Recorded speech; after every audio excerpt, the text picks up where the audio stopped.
other have wedged their way into the highest office of the land like it wasn't no thing? Well, today we're going to hold the Bushes under the microscope with Russ Baker, who is the well-accomplished founder and editor of the great news site whowhatwhy.org and author of the biggest and best book I've seen on the Bushes, weighing in at a little over 500 pages, Family of Secrets, The Bush Dynasty, America's Invisible Government, and the Hidden History of the Last 50 Years. It's an honor and a pleasure to welcome in a journalist who's digging deeper than most these days. Russ, my man, welcome to the Higherside. Thank you very much. Great to be here. Thanks for doing it. I know your book's been out for a few years now, but it's no less important. And when trying to identify some of the hidden hands that are working the American machine, start us off by talking a little bit about the journey, because this is a pretty massive undertaking. What drove you to focus on the Bushes and to dig so much deeper than most others have?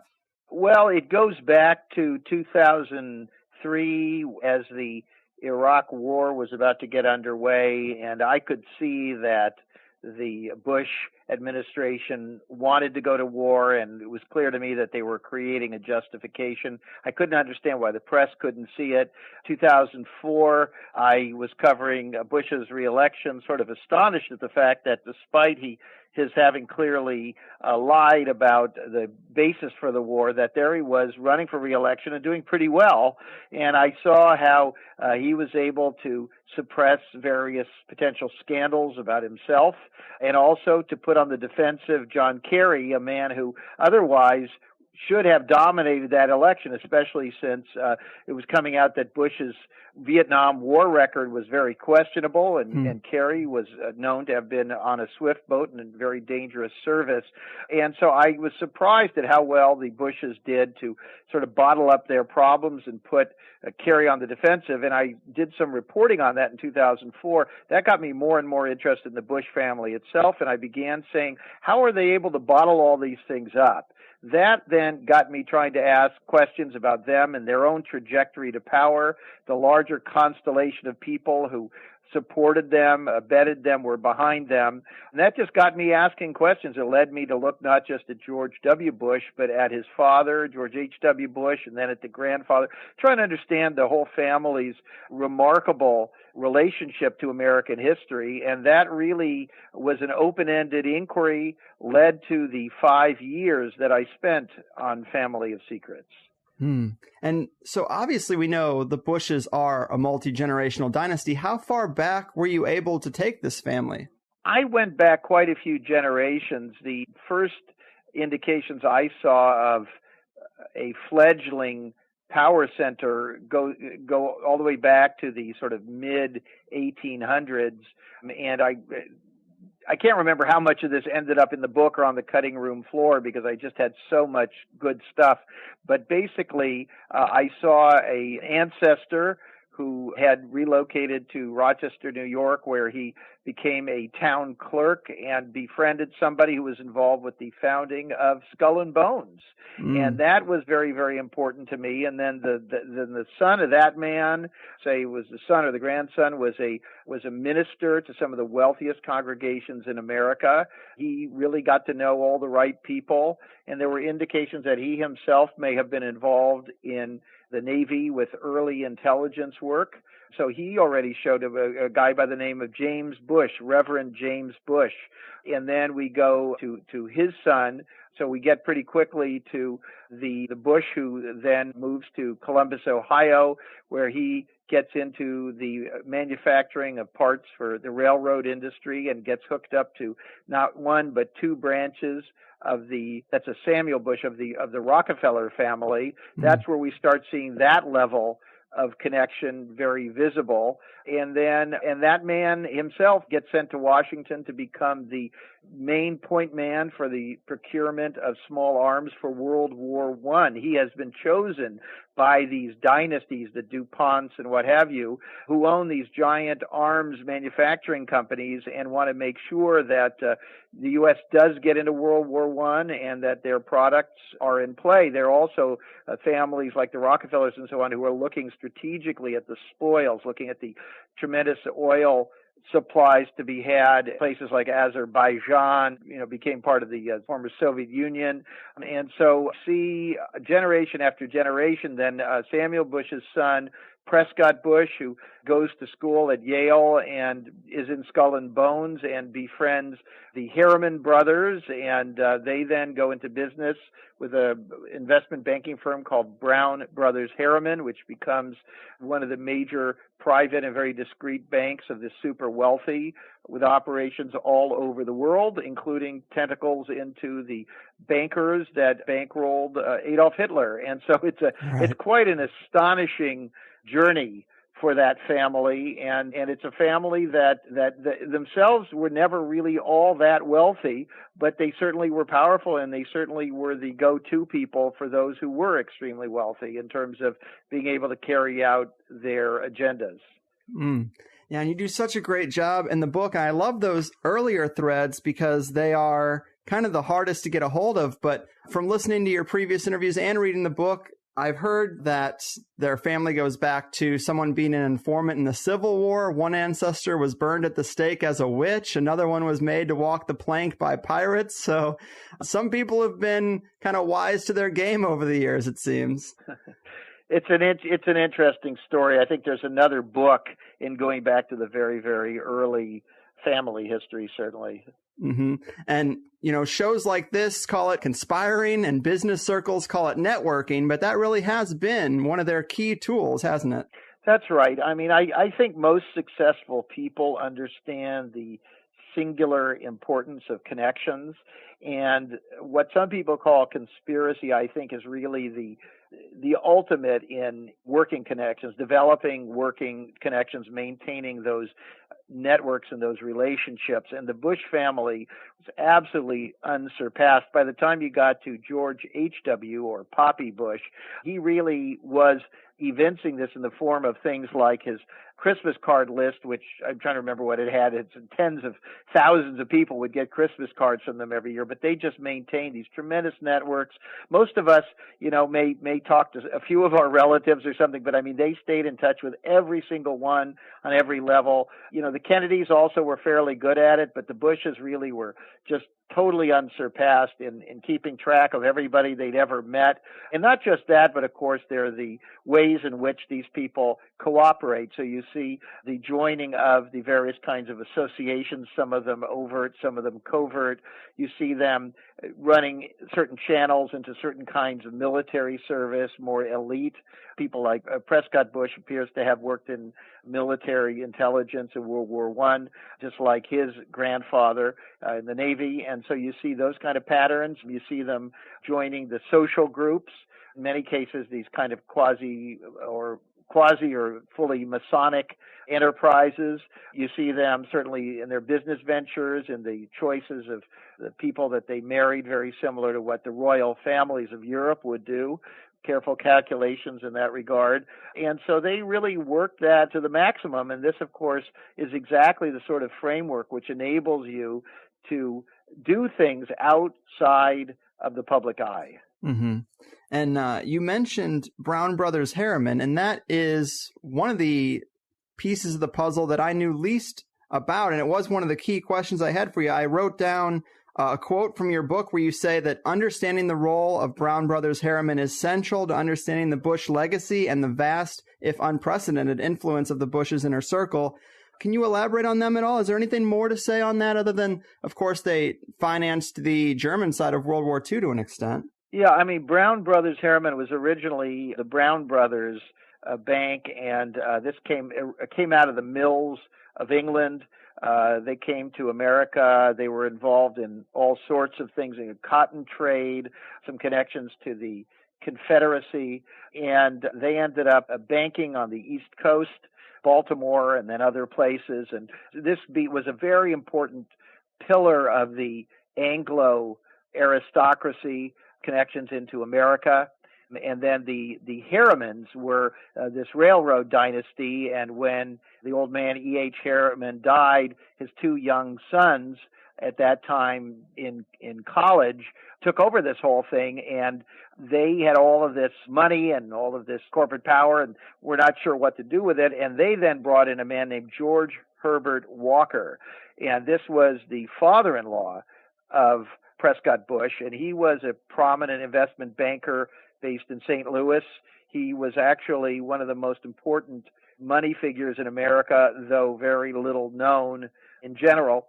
And he was brought in. He moved to New York, and they merged the Harrimans into Brown Brothers, and it became Brown Brothers Harriman. And then Prescott Bush was brought in, and he eventually became a partner there. Brown Brothers Harriman, because it was private, it was not publicly traded, did not have to do the kinds of filings that public companies did, was able to very discreetly handle the monies of some of the most exclusive families in this country.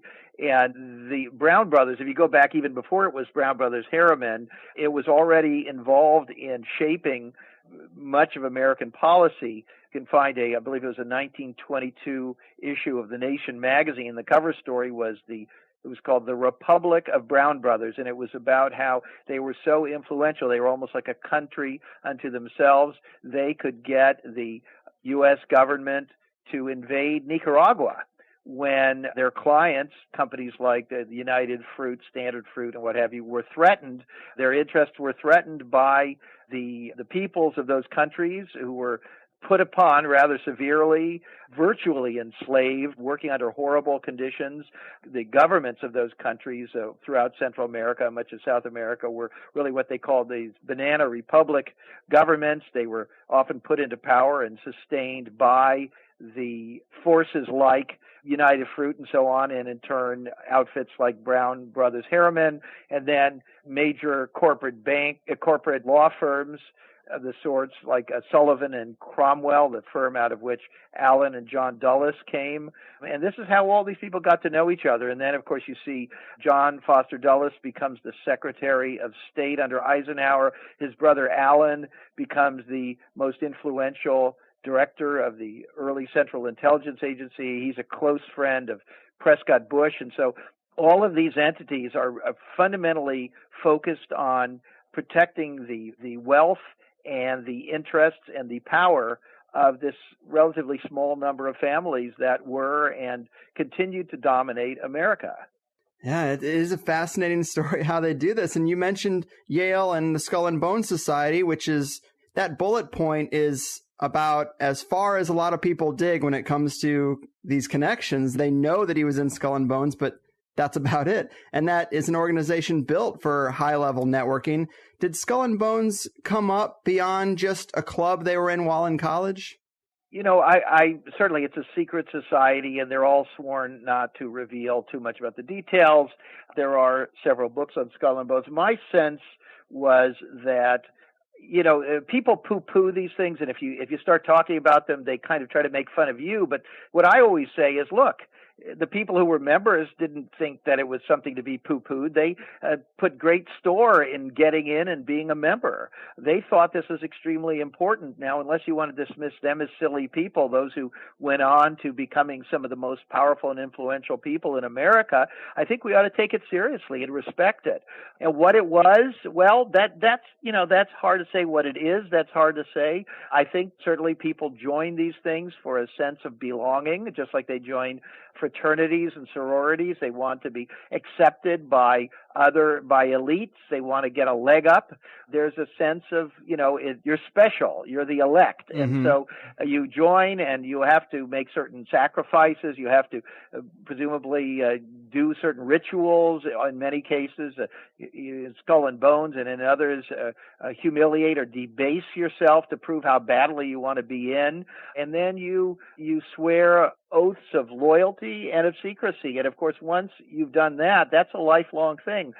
Flash forward to the 2004 presidential election, where the extraordinary set of circumstances where the nominees of the two major parties were both from Yale and were both for members of Skull and Bones. And even John Kerry, the liberal, when asked about it, said it's secret. I can't talk about it. Now, what does that mean? They were obviously able to face off in a pretty tough campaign against each other. But, for example, Kerry seemed in some cases to sort of hold his fire. Some people thought he might have won if he had not done so. And you do wonder what they have on each other and what they've agreed to do and not to do, and their notion of, sort of splitting up the pie and all of that. So it is not all that well understood. And I think all of these secret organizations deserve much, much more scrutiny. Mm-hmm.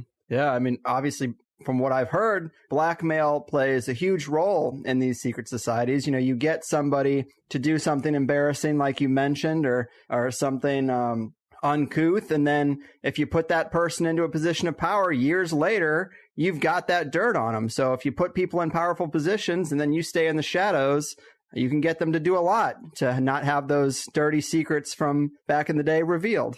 That's right. And there's no question that blackmail, particularly relating to sexual matters, but also to other things, has played a very important role in American politics. Maybe less so if you go back to the 19th century and part of the 20th century, where the press had an understanding that they were not to speak about certain things. They remained quiet about, for example, Franklin Roosevelt's health, John F. Kennedy's health.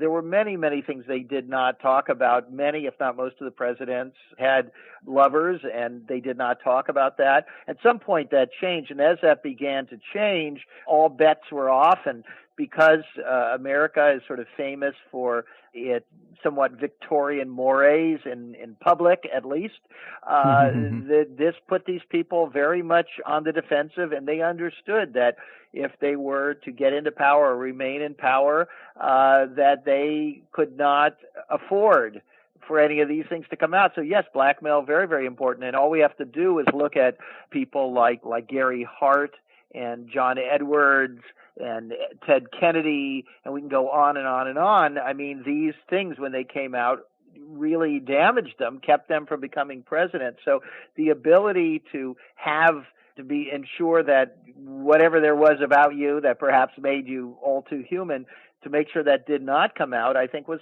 part of all this. And certainly in the course of my research, I've seen all sorts of things about George W. Bush and his father and the grandfather and so on that never did come out, and that the public to this day doesn't know about. And perhaps it was to some extent, it was these networks that were protecting them.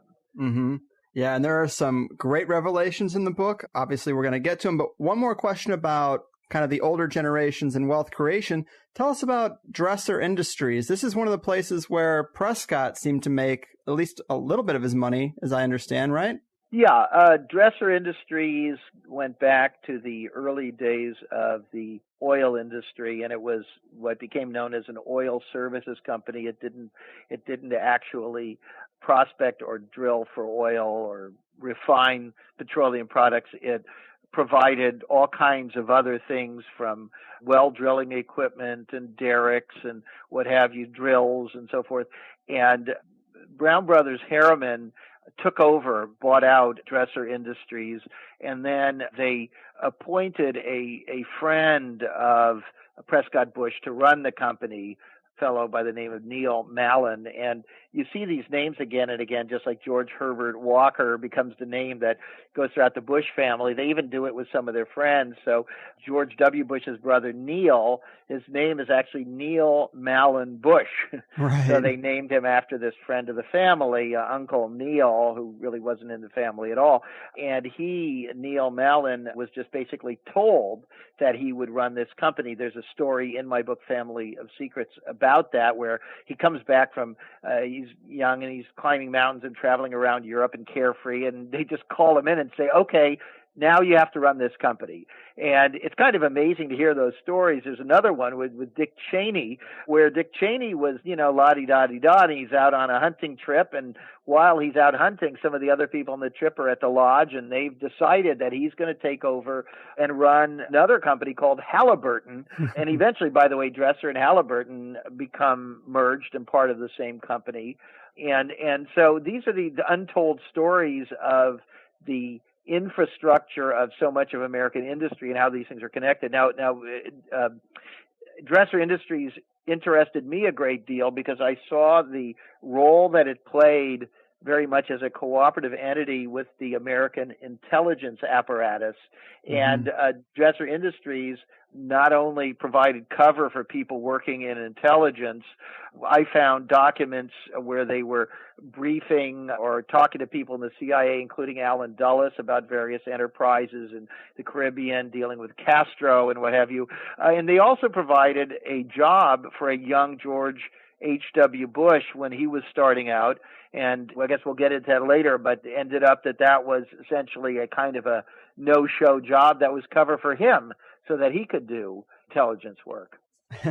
Yeah, it must be nice to have the Lodge just setting up company after company to put you at the head of. Wish we were all so lucky. But to jump ahead a little bit, one of the big revelations in Family of Secrets is Poppy's secret life. And, a lot of people know that Poppy Bush, H.W. Bush, was director of the CIA for 1 year in 1976, but I've heard a lot of researchers suggest that his ties go much deeper, but you actually connect quite a few dots, along with another researcher, Joseph McBride, to make a pretty conclusive case that his ties to the CIA go much deeper, don't they?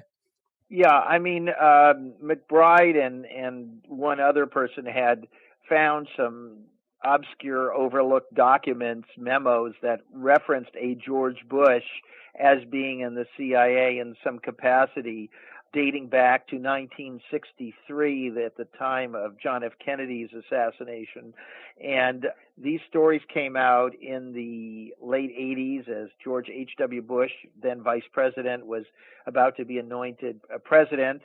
And they were pretty much suppressed, but they were important stories. And I took a close look at that and wondered, well, what did this all mean? And was that the same man or was that not?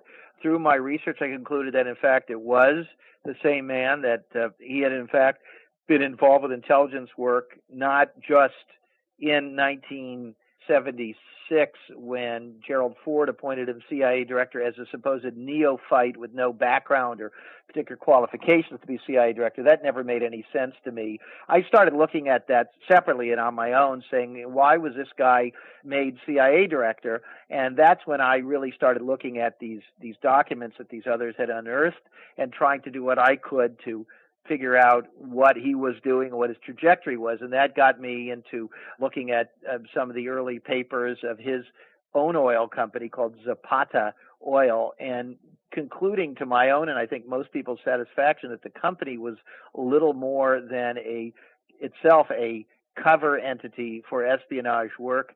Zapata Offshore was a small company that seemed never to turn a profit, yet they were traveling all over the world constantly, always in hot spots and often in places where they had no seeming offshore drilling business.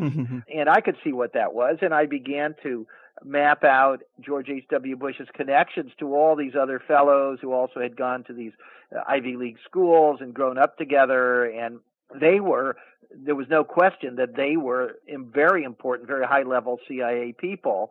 And this developed this notion of this whole constellation of sort of this substrata of American power, where these corporations and these banks and these oil companies are kind of operating seamlessly with the largely and almost completely opaque, mysterious American intelligence apparatus, the foreign policy apparatus, and so on, that I began to see how this was all of it together, a means of perpetuating the influence, wealth, and impact of this relatively small American elite.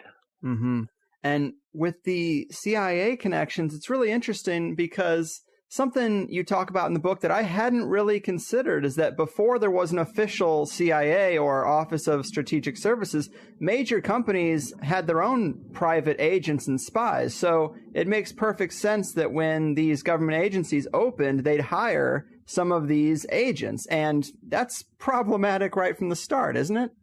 Yeah, and in fact, governments always had a stream of intelligence, if you want to call it that, of reports that they used, even without having formal spy agencies. The United States, well, first of all, the military had always served as, the military intelligence had existed for a long time. I think as long as there's been military, there's always been an intelligence component because, of course, scouts and collecting information about the enemy troops has always been a core function of any military. Mm-hmm. And then on non-military matters, you had these companies going abroad. Well, they were doing business and they were having problems and they were collecting information. They were conveying it to the American State Department and to others, to their own networks back home. And so this was the main method. In fact, Franklin Roosevelt was firmly against creating a non-military peacetime intelligence organization. He saw it as dangerous, a potential threat to democracy. He was rather prescient, I think, in that regard.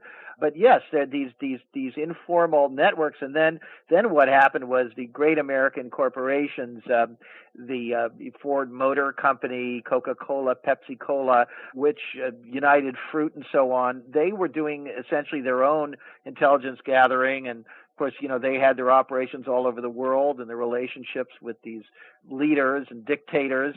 And so they had all their information coming through. And so that when the CIA was created, it was very easy to sort of continue operating through these entities. IBM was another one. Believe it or not, the Singer Sewing Machine Company, which is regarded as one of the world's first multinational corporation. They all were in this game. Yeah, man. And it's really impressive that you've been able to put all this together and these HW CIA secret life connections, because Poppy Bush has been notoriously careful about his paper trail ever since the early days in the Navy, hasn't he?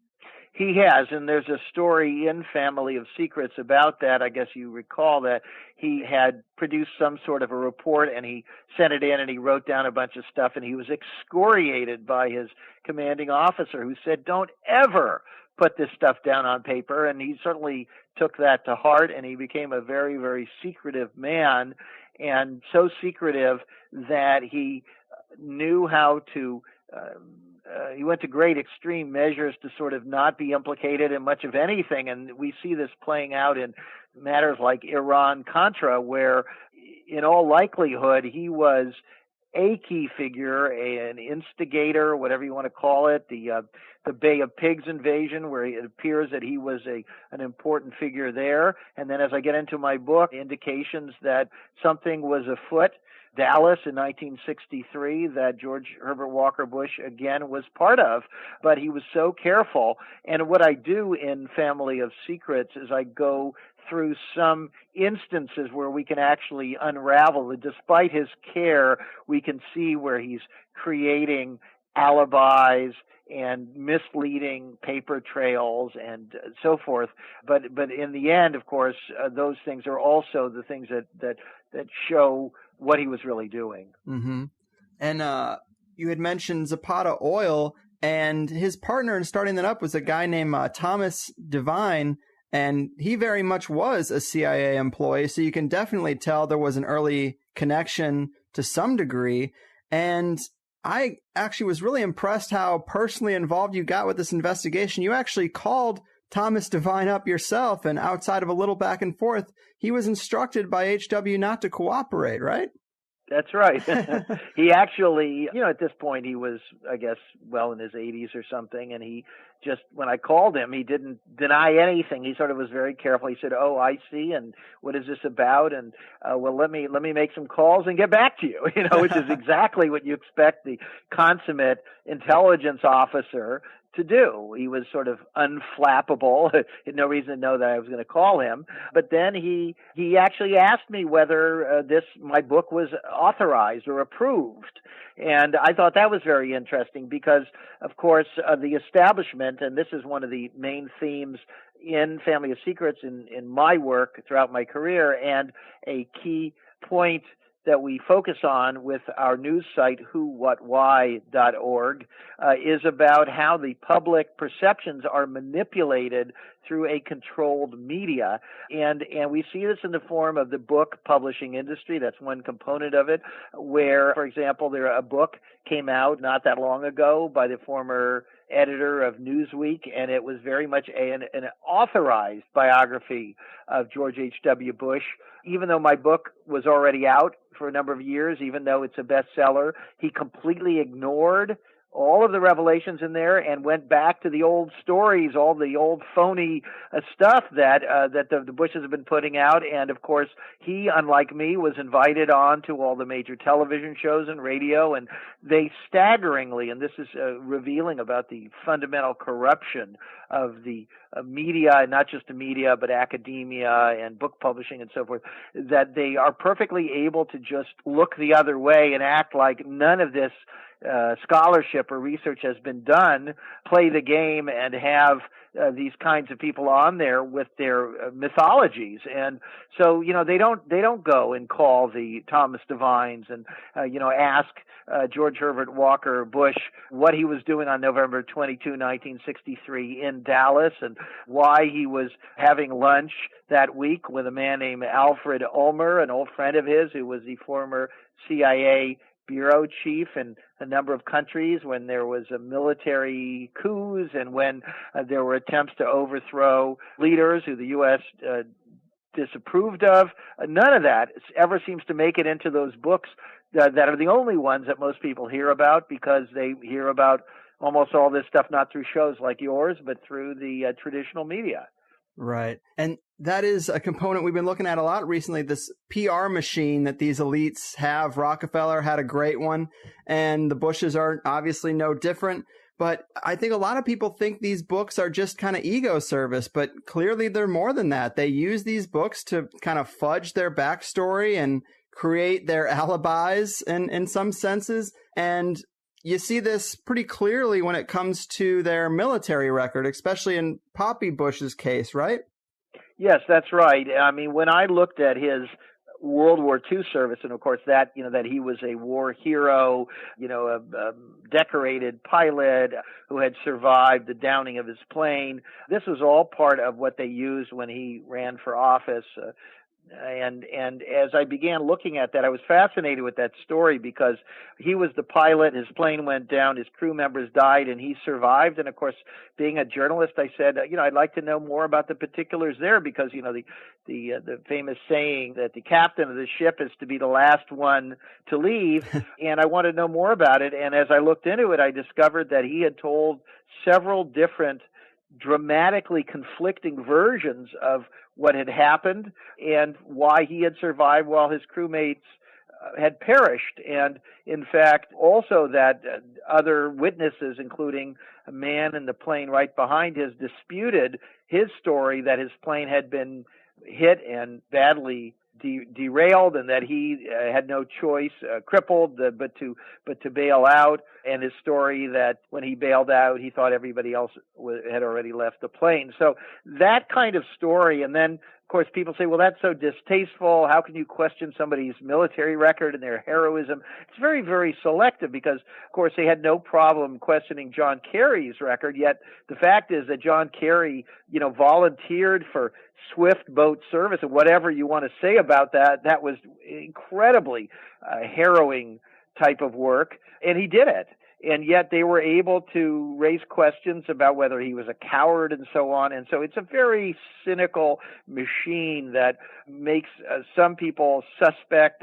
They went after George McGovern in 1972, though George McGovern had been a flyer in World War II and a hero. And they made Nixon out to be a tough guy, but I mean, he wasn't involved practically at all in World War II. He basically was belatedly got involved because he knew he would have a political career as a sort of a supply officer on a ship. And so this is what they do. They look for their enemy's strengths, and they try to turn those into weaknesses. Right. Yeah, it's all about perception. And another note I had here about Zapata Oil is apparently they had a rig off the coast of Medellin, Colombia during some key years. And of course, we're talking a lot about the CIA connections. So it begs the question, did drug running come up at all in your investigation of the Bush's wealth creation schemes? Well, first of all, as far as Medellin, it's very, very strange, because Medellin is not on the coast. It's inland and in Colombia. And as far as I know, and I'm not an expert on this, and I wasn't able to do massive amounts of research, but what research I could do, it seemed to me, and I'd be happy to be corrected on this, that back in that period, which was the early 60s, Medellin was not yet an active center in the drug trade. So I don't know what to make of that. What we found was that Zapata had hired a judge who had helped fix the 1948 Senate election of Lyndon Johnson. This is a whole other area about the unusual ties between the Bushes and Johnson, though they were ostensibly from opposite parties. They had hired this man, Judge Manuel Bravo, and then given him this job in Medellin, Colombia. Now, it would look like kind of like a no-show job. Why they hired him, why he went there, if they were, did he have to leave the country? Was he looking for a sinecure? I don't know that. That all deserves more research, but it was very, very strange that they hired him, that they sent him to Colombia, that they even had an office in Medellin, because it's not one of the ports in Colombia where you would expect to find an offshore drilling company. Yeah, man, it's a curious thing, and I figured I just had to ask. I know it's not a big part of the book, but alarm bells start going off when you hear about Medellin, Colombia, and when people start talking about drug running, it always tends to come up. So it does, and let me just say, by the way, that I don't want to skirt that issue. The CIA has been extremely complicit in the drug trade throughout the world. We see that even now with the poppies in Afghanistan, but we saw that very much in Laos, where a former Coca-Cola factory had been turned into a giant drug factory where the planes were being used, the planes of the CIA proprietaries were being used to shuttle drugs. We saw that, the allegations regarding the introduction of crack cocaine into America, we saw with the Iran-Contra, with the role of the drug trade there. The intelligence world has always, they move huge amounts of money. Probably the biggest activity of these, the term intelligence, by the way, is a misnomer, because although that's the most acceptable work that we would see these organizations doing, it's often the most dismissed internally. It's the covert operations, or the often illegal, aggressive behavior, from sabotage to blackmail to assassination, that often define these organizations. And another part, and probably the biggest part of what they do, is bribery, moving billions of dollars a year to finance student and labor leaders and journalists all over the world that are not only supplying information but operating on behalf of so-called American interests. And how do you move that money? Well, you can't just move it visibly, and so you move it in other forms, whether it's and I get into all this in my book Family of Secrets. I get into the use of drugs, the use of gold, the use of all different substitute forms. There's art, there's property, of course, shell companies. There's many, many different ways of moving this, but drugs has been a very, very important part of that. And at a minimum, these entities, including when George H.W. Bush was running it, were very much at least looking the other way, if not explicitly condoning it. Right. We recently did a show looking at the Clintons, and when Bill was governor of Arkansas, coke running with the CIA through the airport there. There's a lot of speculation that they were involved in that. So I figured I'd ask, of course, with the CIA connections. And another thing that came up in that show on the Clintons is the fact that a lot of their opponents and critics over the years have sometimes gone missing. And that came up more than once. Have you seen any of this kind of thing with the Bush clan? In the sort of work I do, there are so many strange stories and so many situations where key witnesses, my work relating to the assassination of John F. Kennedy, we see scores of people who had untimely deaths, simply vanished from the face of the earth. We see that again and again and again. I mean, one of the stories, which I don't even think this is in Family of Secrets, but there was a story of a young woman who supposedly had been impregnated by one of the Bushes out in West Texas. And I talked to people who knew about that story, but as far as the young woman, what I was told was that she and her entire family simply vanished. Some vehicle showed up and all of their belongings were put into it, and they were never seen again. So, yes, these kind of things definitely do happen. Jesus. Man, and I've heard you say something to the effect that the Bushes are just the worker bees of the network. And, they're obviously some of the most public figures in it, but what can you tell us about maybe their bosses? Well, everybody's always looking for a cabal of a number of, people who meet together and control everything. And you hear all these things over the years. In long term, you hear about, the various groups and families like the Rothschilds and so on. And, of course, all of those play a role. But the reality is that these things shift. And which families and which individuals and which organizations and which networks, they're not necessarily constants. Mm-hmm. Every family, I'm sure you know that the not everybody is in lockstep, and siblings don't always agree, and the children don't always want to be involved in the family business in the same way. So it makes it difficult to do this kind of work. But just to give you an example, the story about the late Supreme Court Justice Antonin Scalia and the ranch that he was on. Very interesting to take a close look at the man whose ranch it was. These are very wealthy people who are not in the limelight. We've never heard of them. They tend to own companies that, manufacture. In his case, I want to say there was some kind of, industrial vehicles, I believe.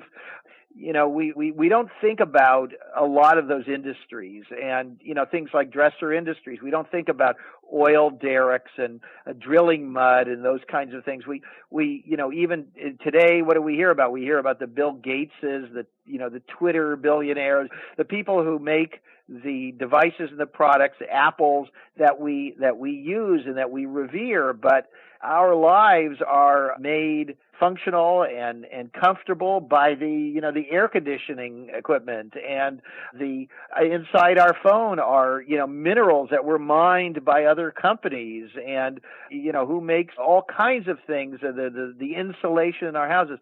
We tend not to think about those things, but those are companies, and those companies deal very much at the base level of manufacturing and of the need for a constant flow of resources, generally, often, either from places in the United States where there are competing interests, environmental groups and so forth, or bringing it from abroad where often the people in that country are being underpaid, much against their will, for their country's heritage and for their labor. Mm-hmm. And so there are all of these interests in maintaining that kind of status quo and that kind of advantage. And, the Koch brothers, nobody had heard of them, or very few people had heard of them more than a few years ago. And so we need a good media, good investigative media, and researchers to be constantly studying these families, these individuals, and so on. And it's not that simple. It's very, very difficult. Right. Yeah, it seems like a real-life Game of Thrones to some extent. And, one of the most suspicious things about Poppy Bush is that when questioned, he said he just couldn't recall where he was when JFK was shot, which you've alluded to a couple of times so far. And it's got to be rare for any American, really. But why do you think he's been so coy about where he was at the time? I wanted to know the answer to that, or to put it another way, I simply just wanted to fill in that piece of his history to find out where he was when, as the question went, where were you when you heard that the president had been shot, which is something that anybody who was probably 5 years old or over at that time could answer, just like as they could about 9/11 and so forth. I mean, I was just wanted to know sort of where he was. And so I went through what I could of his records, his papers, books he had written, interviews with him, and he's totally silent about it. In fact, he's sort of like, he'll have a history, and he'll describe, and he'll say, in 1962, the U.S. was doing this, and in early 1963, the U.S. was doing this, and the president and I was doing this and this and this, and then suddenly it's 1964, and I'm like, hello? The president of the United States was assassinated in one of the more spectacular acts of a century of the history of the country, and he's killed in Texas where Mr. Bush lived. Mr. Bush in 1963 was a candidate for the first time for the United States Senate, running on the opposite platform, critical of Kennedy. And how could he not even say something about that day? And that just seems so strange to me. So I began taking a close look, and the result in my book, Family of Secrets, is 5 chapters in a book about the Bush family that veers off into the Kennedy assassination. And the book I'd like people to read it, and there's a lot there, and we don't have time here to go into all the detail, but essentially that's where I began to focus on the indications that he was doing intelligence work in 1963, and that he was connected to an array of individuals who were involved with the CIA cover corporations and what have you, who were in and out of Dallas at that time. I was astonished to find out that George H.W. Bush was a lifelong friend of a man by the name of George de Mohrenschildt, right, a Russian emigre from a wealthy Russian family that had problems when the Russian Revolution took place, part of a network of very wealthy Russian emigres who were involved in the early days of the American intelligence apparatus, also involved with the oil industry and other such things. And there was George de Mohrenschildt, and he was I found a friend of George H.W. Bush dating all the way back to the 1930s, when George H.W. Bush was a very young fellow, and that George de Mohrenschildt also was a very, very close friend of the man who, we are told, shot and killed John F. Kennedy, and that was Lee Harvey Oswald. And when I saw that George H.W. Bush that it is documented that he was a longtime associate and friend of Lee Harvey Oswald's best friend, and that Bush went on to become the director of the CIA, and he has never uttered a word about any of this, I said, well, to begin with, I mean, that's obviously a sort of malpractice of a person in intelligence work, because what could be more important in intelligence work than preventing the President of the United States from being assassinated or figuring out who had done it. And so the fact that he was one step removed from the killer of the president and never saw fit to look into that or talk about that in itself, of course, is just an incredible red flag. Mm-hmm. Yeah, the George de Mohrenschildt connection it's pretty telling, definitely, especially that it goes back so many years before the assassination, going back to the 30s. I mean, they clearly knew each other. And there's also strong indications that Poppy Bush was actually in Texas at the time of the assassination, right? That's right. I discovered a little notice in a newspaper, which had clearly been overlooked by everyone. And when I found that, I said, oh boy, because it was a meeting of a oil drillers association. It was being held November 21. That's the night before John F. Kennedy was shot at 12:30 on November 22 in Dallas. This was the night before. This was November 21. It was an evening meeting, and there was George H.W. Bush speaking at this gathering.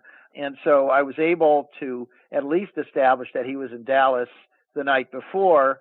We know that the next day, early in the afternoon, he was in another place near Dallas. We do not know where he was at what point he left Dallas. So we know he was at Dallas the night before. We know he was near Dallas as of 1:45 p.m. We don't know where he was the intervening hours. We know that he was meeting, as I say, that week with a man who was in charge of CIA coups overseas. We know that he was one step removed from Lee Harvey Oswald. We know that his central running mate for when he ran for U.S. Senate, the man who would be the Republican nominee for governor, was a high-level military intelligence person, closely connected to him, closely connected into not only the military, but also into the Dallas Police Department. And in Family of Secrets, I go into this in great detail because there's a lot there. It's pretty complicated. It is, but it's been long suspected that the assassination was a CIA operation, so I wouldn't be surprised if he was involved to some degree. Well, it's also important to remember that his family were very, very close personally with Allen Dulles, who was the CIA director who Kennedy had deposed, had removed. And so Allen Dulles and his network of top people were removed from the CIA, and they remained at large in a sense because they left at the end of 61 after the failed Bay of Pigs and so forth. In 1963, there were 2 years in which Allen Dulles and all of his top coup plotters were essentially not working. And again, you've got, as I say, the Bush family, Prescott Bush and his son George H.W., very, very closely tied into that network. It's all documented in tremendous detail in Family of Secrets. And there's no question that there was a real animus for Kennedy on the part of this group. And it's also very interesting, the details of Allen Dulles. I mean, Allen Dulles visited Dallas shortly before Kennedy was killed, ostensibly because he was writing a book about intelligence, and he was working on the book with E. Howard Hunt, another person, CIA person, very closely tied into all kinds of covert operations, alleged to have known some things, to have been somewhat witting, perhaps, to what happened to John F. Kennedy. So you see all these strands, and everybody knew each other. And I'm not suggesting that the CIA itself officially or formally was involved, because I highly doubt that. I don't think that you do those sorts of things on a basis where they can ever be formally connected to any kind of a government agency. I'm sure there were plenty of people in the CIA who asked would not have been willing to do something like that, but I think that this group of people who were outside now, and their friends and colleagues who were inside were perhaps able to help along something that had a lot of different groups that were interested in seeing the president removed. And that it goes again into their ties to all these different groups and segments of society. And in Family of Secrets, I have one whole chapter where I just go into all the different people who were furious with Kennedy and would love nothing better than to see him no longer in the White House. Right, and great points. It does seem like it's one of their tricks to act as a type of covert parasite or backseat driver, in a sense, inside some of these larger organizations, because then they're harder to single out. You can never really properly pinpoint these people moving within the larger circle. So investigators get sloppy and say things like, oh, it was the CIA. Okay, well, that's not really detailed enough, and these string pullers know that. It's another level of security for them. That's actually a fundamental way. You've just touched on a fundamental way that these things operate, because the key word is secret. So everything's secret. That means that even inside an organization, most everything is still secret. It's compartmentalized. There are layers of deception and obfuscation. There are very few records. What records there are often themselves cover for what is really going on. And this goes back again to George H.W.'s experience in the Navy in World War II, where he learned about this, that's what they do. And also what they do is that they piggyback on other things. And so you try to find natural things. So, for example, the alleged role of organized crime in the Kennedy assassination, well, sure. The role of anti-Castro Cubans or the far right in America or the oil industry, well, sure. All of these segments they hated Kennedy, and they were only too delighted to see him taken out. And so did they have an agenda? Could they have been involved in running perhaps multiple plots? Absolutely. And so the goal in intelligence work is deniability. They always use assets. That they don't do it themselves. You almost never have actual CIA payroll employees who are committing murders or anything else. It's always many steps removed. And moreover, they look for people who are criminals. They're experienced criminals. They're only happy to do anything to get paid for it. And they themselves are easy to discredit if and when they go public, because they're criminals. And so this is the sort of foolproof way that these things can be done. And so for those in the traditional media and academia and book publishing and what have you, who always put out this line that someone would have talked, or it's ridiculous, it's too complicated, it could never have been done, they understand almost nothing about how these things are done and are done constantly throughout the world. I also, before we go, I wanted to ask you about your website, Who, What, Why, a little bit. Tell us about that project and some of the stories that you're covering there. I started Who, What, Why. Well, I began playing around with it right around the time that I was starting to write Family of Secrets. Already then, even before I was shut out with the book, I already had a sense that there were important stories that could not be told in the media. And I experienced that in my years of working for respected news organizations in the United States and around the world. I could see that you had to self-censor, that you could not get into these kinds of fascinating and important topics that you and I have been discussing today. And I saw that there was a need to create a whole new media that was not accountable to the establishment. But I also saw that the so-called alternative media wasn't the solution I had in mind either, because of the propensity to preach to the converted and to follow a particular party or ideological line. Mm-hmm. And what I was seeking was to whether it was possible to create a more pure journalism, closer to the type of journalism that I was hoping to be part of when I was studying journalism and being told that this is what we ought to aspire toward.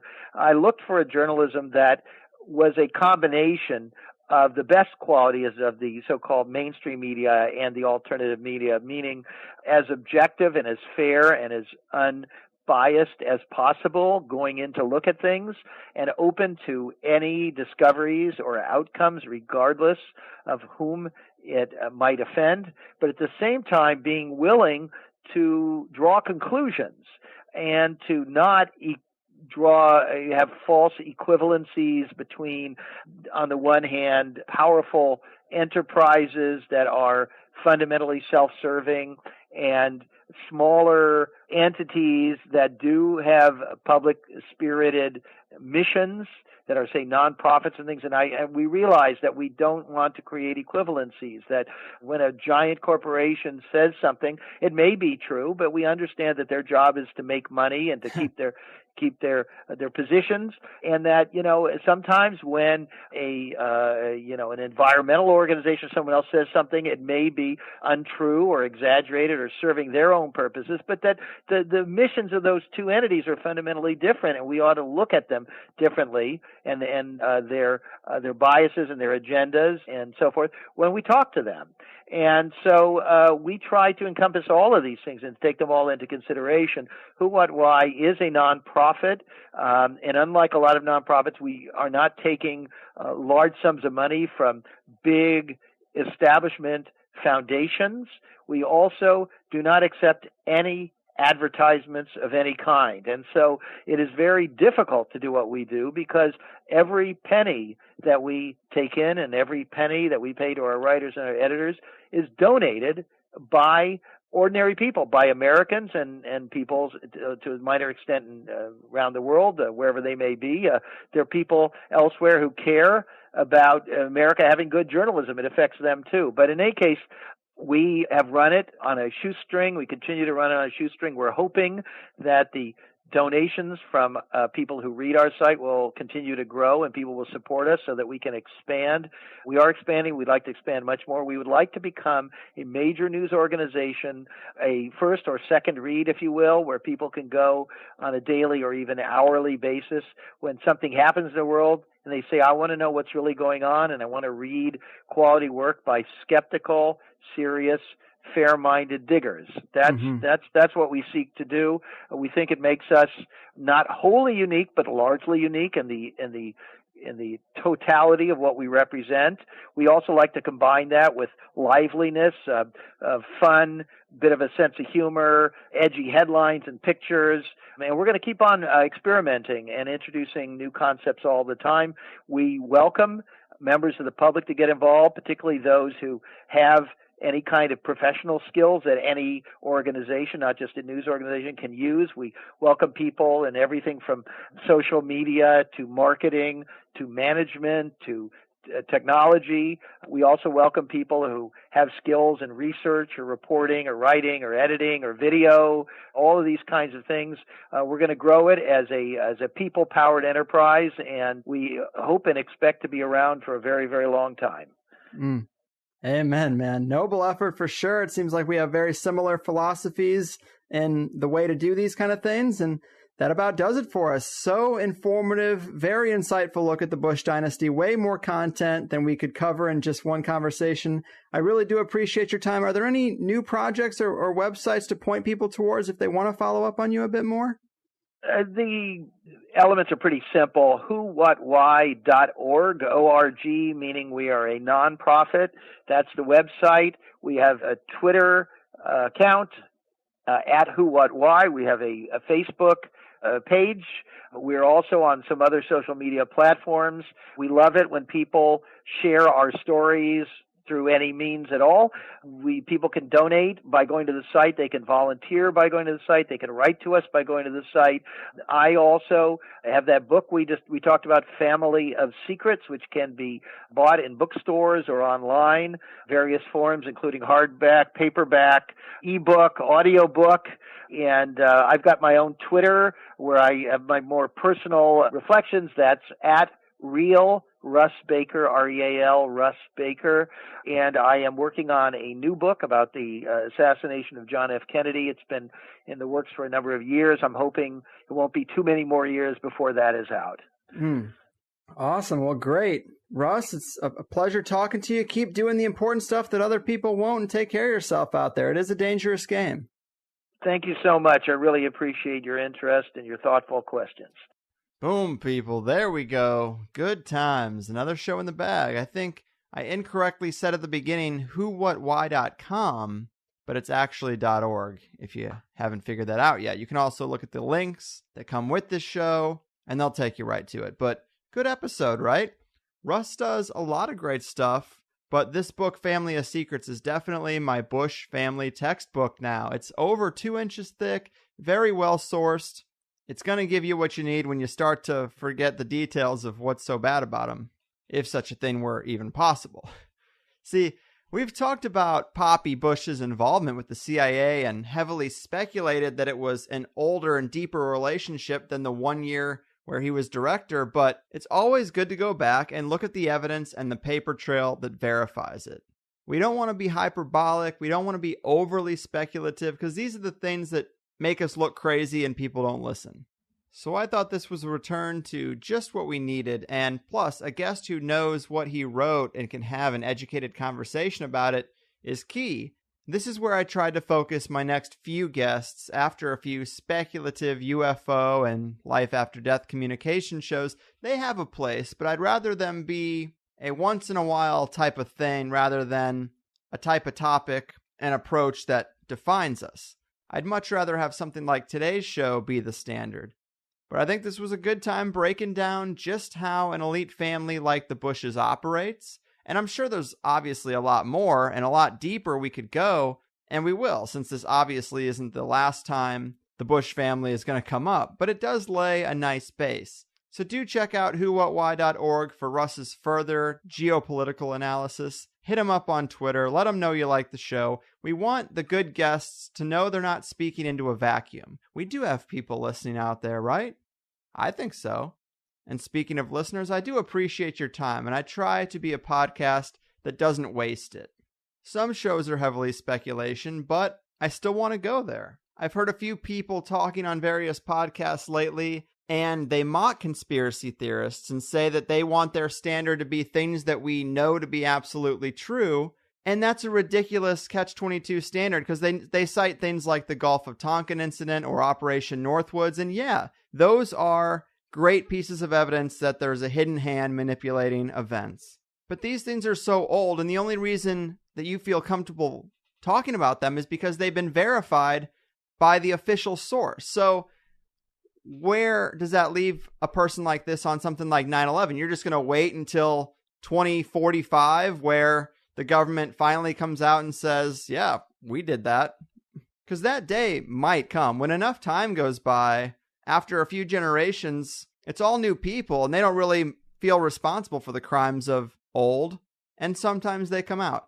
But if your standard is that things need to be verified by official mainstream sources that are controlled by the very people who are perpetrating these crimes, then you're caught in a place where you're never really going to understand what's going on. So you do need to speculate. You do need to look at things like Operation Northwoods and the Gulf of Tonkin incident and say, yeah, these are the things we can verify, and these are the things that allow me to realize 9/11 fits a certain template that had been suggested before and carried out before. That's its usefulness. Not to say these are real conspiracies and 9/11 is just wild speculation. You can't wait to accept these things until they've been proven in a court of law, because a lot of times that isn't going to happen. It's about recognizing patterns, identifying agendas, and looking at events and saying, does this fit? Does this further their goals? If it does, you can probably assume it wasn't random. You should be able to take an event and say that even though you can't fully verify it based on things in the past and the agenda going forward, something's fishy here. Something just doesn't smell right. And I know that sometimes the speculation goes too far. I guess that's my point. And that's what a show like this does. It breathes. It goes out maybe a little too far and then it pulls back. But we should take what we know and extrapolate further on it, not just stop there and think that, oh, that must be all there is to know. Edward Snowden told us all about the surveillance problems with the NSA, and they tell me that on the news, and I think he's a legitimate whistleblower, and that's probably the extent of these programs. Or, hey, I can study history and recognize half a dozen false flags, but I'm sure those don't happen anymore. That's a really bad approach to things, even if you think that we sometimes take it to extremes that seem ridiculous. You gotta question everything. Because personally, I say fuck them. I'd rather go too far than not far enough. And what's with these vague statements? You're thinking, Carlwood, just tell us what you're saying. What are you referring to? Well, I'm referring to a lot of things. I'm referring to recent events in Orlando. I'm referring to last week's show. And I'm just talking about a general approach I like to apply to all of these things. That's all. I'm rambling, but the next show is going to be really interesting in this context. I already recorded it, and it goes deeper into the idea of weaponized medicine and vaccines than we ever have before. And this author also had quite a lot of documentation and research showing that it goes a lot further than just a tainted polio vaccine in the 50s. I think it's going to be one of those episodes that lights a lot of people up. Some shows are just primed for a big response, good or bad. I just know. Today's episode probably didn't surprise a lot of people, but it's good to have some examples and concrete details about this kind of corruption. So when someone asks you at Thanksgiving dinner, well, what is it exactly about the Bushes that you hate so much? Now you have a good amount of ammunition and you don't even have to invoke 9/11. It's good to be educated and to be able to back up your points. And thanks to guys like Russ doing the hard work to put it all together, all we have to do is familiarize ourselves with it. But if you like the first hour, you know how to get more. Just sign up for THC Plus for $5 a month. You're getting 5 2-hour shows. I know that everyone is doing this goddamn model now, but you just got to go with the shows that you think do the best job. And I hope I'm one of them. In the second hour of today's show, we got into how Richard Nixon was a Bush Dynasty puppet, details about how Poppy Bush groomed and nurtured people within his oil drilling company, the rise of George W. Bush, how he used family connections to climb the political ladder despite the skeletons in his closet and the lack of qualifications to run the country, how the Bushes are connected to the Saudi royal family in the Middle East, and how that might connect to Al-Qaeda and 9/11. Things we're still dealing with today, and honestly, just a lot more ammunition for that inevitably awkward holiday family argument. You're gonna have it, you might as well win. But that's about it for me. Keep your head up in these troubled times, and I'll see you soon. Your move, Bush Dynasty and the pathetic puppets drunk on the illusion of power caught in their wicked web. Your fucking move. They built a little empire out of some crazy garbage called the blood of the exploited working class. But they've overcome their shyness. Now we're calling them your highness. And the world screams, save me, THC. destroyed the bonds of friendship and respect between the only people left who'd even look them in the eye. Now they laugh and make a fortune off the same ones that they tortured, and a world screams, "Save me, THC." Let's look for Jesus, some will say, but Mr. Jesus is so far away. Now you're the only one who can tell me if it's true. The Bilderbergs and Argents too, they built a little empire out of some crazy garbage called the blood of the exploited working class. But they've overcome their shyness. Now we're calling them Your Highness, and the world screams, "Save me, THC." Save me, THC. Hey guys, thanks for listening to the first hour of the Higherside Chats podcast with me, Greg Carlwood. If you don't know, there is a second hour to all the episodes we do around here. Generally, we're able to get a lot deeper into the topics and ideas that a guest is about, so if you enjoyed what you've heard from THC for free, consider signing up at the HighersideChatsPlus.com to get the second hour of the 5 shows I put together each month. I never really wanted to be a paid subscriber podcast, but I really hate the idea of spending airtime promoting some product that's completely unrelated and telling you the best way to support the show is to buy an audiobook or new underwear by mail or something crazy like that. So instead, if you like the show, double your time with it for $5 a month and let's cut out all the other shit. It's half the price of a movie ticket and you get at least an extra 5 hours of show a month. Collectively, it keeps us stable and it frees me from wasting your time with anything but the show you came to listen to. It's really the only way for an independent one-man show to make it, and I do what I can so that it's worth your while. Since we started this, I've always tried to use the subscriptions to improve the podcast and make signups more advantageous. It started with just a second hour for the